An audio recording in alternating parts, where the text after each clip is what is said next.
Buy the 10 highest yielding Dow stocks. Hold for a year, then repeat.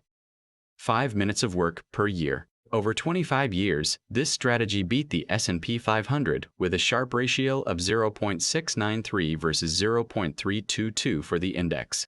Per unit of risk, dogs delivered more than twice the return. It's a mean reversion bet within the safest stocks in America, with half the market's risk. Michael O'Higgins introduced the Dobbs of the Dow in his 1991 book, Beating the Dow. The logic starts from a simple observation. Dow stocks are blue chips. They don't go bankrupt. When a Dow stock has a high dividend yield, it means the price dropped relative to the dividend. Blue chips that drop tend to recover, and the dividend pays you while you wait. These aren't random high-yield stocks from a scanner. They're 30 of the most established companies in the world, and that acts as a built-in quality filter. The process takes 5 steps, and you can do it on a napkin. Look up the dividend yields of all 30 Dow stocks. Sort from highest to lowest. Buy the top 10 in equal weight. Hold for 1 year. Repeat every January. No financial modeling, no screening tools, no data subscriptions. Just 30 publicly available dividend yields sorted once a year. The dogs are the high-yielding stocks. They're called dogs because they've underperformed recently. Their prices dropped, pushing yields up, and the strategy bets they'll bounce back. 3 mechanisms drive the returns. Mean reversion is the primary engine. Dow stocks cycle between expensive and cheap, and high yield equals cheap. Cheap stocks tend to outperform going forward. Dividend income is the second driver. Dogs yield more than the index average, and over 25 years that compounding difference adds up substantially. Downside protection is the third, and it's the real story. Our backtest showed dogs had a beta of 0.52, meaning half the market's exposure. In 2008, when the S&P 500 fell 34%, dogs fell only 19.7%. In 2022, when the S&P lost 19%, dogs actually gained 6%. The Sharpe ratio captures this efficiency. 0.693 for dogs versus 0.322 for the S&P 500. Per unit of risk taken, dogs delivered more than double the return. The trade-off is growth rallies. When tech stocks run, dogs don't keep up. From 2019 through 2023, dogs underperformed in 4 of 5 years as growth dominated and dividend stocks lagged. The strategy lost 18 percentage points to the S&P in 2020 alone. You're trading upside for protection, and over full market cycles, the math works, but you have to stomach the underperformance during bull runs. This is a strategy for people who care more about sleeping well than about beating the NASDAQ in a given year. This might be the simplest screen we'll ever build. 1 table, 1 metric, 1 sort. Here's the dogs of the Dow as a SQL query.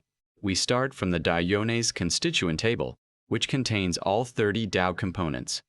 We join key metrics for market cap and financial ratios for dividend yield and price-to-earnings ratio. The only filter is positive dividend yield, which excludes any Dow stock that doesn't currently pay a dividend. We sort by yield descending and take the top 10. That's the entire strategy codified in SQL. No complex ranking, no multi-factor scoring. Just sort and pick. Each January, this query gives you a ready-made portfolio in under a minute. As of early 2026, Verizon leads the dogs at over 5% yield. Chevron, Procter & Gamble, Merck, and Home Depot round out the top 5. Compare that average dog yield to the Dow 30 average of roughly 2%. These are mature, cash-generating businesses paying above-average dividends because their stock prices have lagged. The bet is that they're temporarily out of favor and will recover over the next 12 months. Notice the price-to-earnings ratios on the dogs?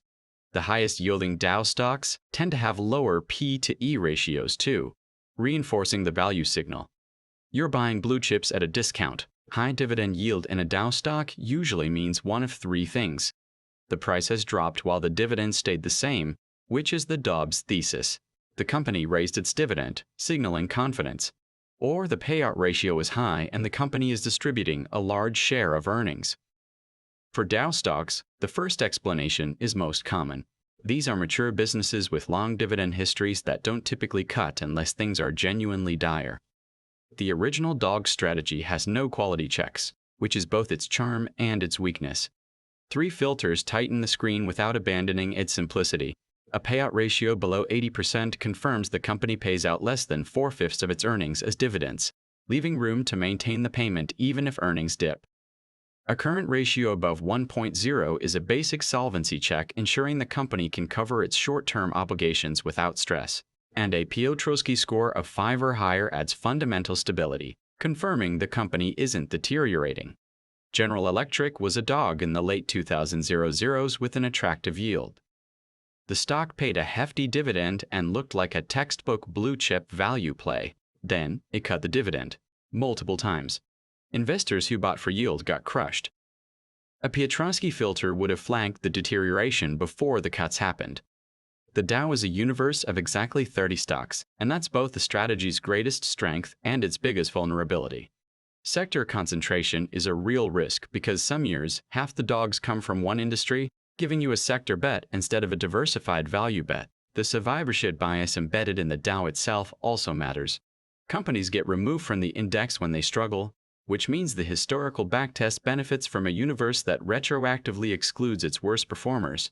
High yield can signal an incoming dividend cut rather than a recovery opportunity, and the strategy doesn't check payout ratios, free cash flow, or debt levels in its original form. There's also no mechanism to distinguish a stock yielding 7% because earnings collapsed from one yielding 7% because the market overreacted to a bad quarter. The original strategy treats both the same.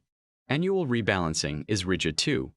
If a dog cuts its dividend in March, you're holding a non-paying stock for 9 more months with no mechanism to react to deteriorating fundamentals mid-year. The Dogs of the Dow query is live on CetaResearch.com. You can see the current year's dogs, check historical results, and run it yourself. Link in the description.